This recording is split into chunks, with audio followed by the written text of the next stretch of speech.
Tonus è il miglior negozio di calzature moda comoda. Qui troverete il più vasto assortimento di calzature Fratelli Tomasi. Eleganza e comodità, perché camminare è vivere. Ben ritrovati al meteo. Prosegue l'instabilità sulle nostre regioni, ma vediamo il dettaglio. Sul Veneto non accennerà a migliorare il tempo. La perturbazione giunta durante la festività di Ognissanti influenzerà ancora il tempo sulla nostra regione. Piogge e temporali saranno possibili un po' ovunque e potranno risultare localmente anche di forte intensità. Temperature minime tra 11 e 14 gradi, massime oscillanti invece tra 13 e 16 gradi. Vediamo ora che tempo farà sul Friuli Venezia Giulia.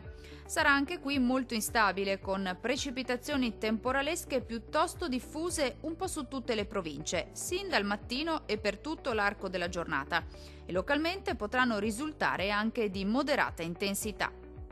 Temperature minime tra 13 e 15 gradi, massime comprese invece tra 16 e 18 gradi.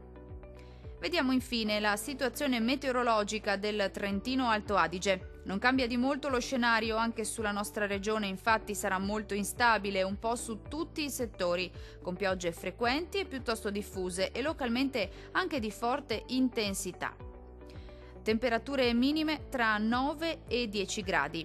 Le massime invece si attesteranno intorno ai 14 gradi circa.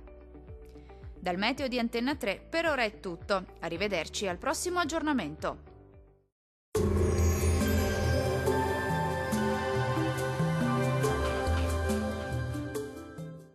Tonus è il miglior negozio di calzature moda comoda. Qui troverete il più vasto assortimento di calzature Fratelli Tomasi, eleganza e comodità, perché camminare è vivere.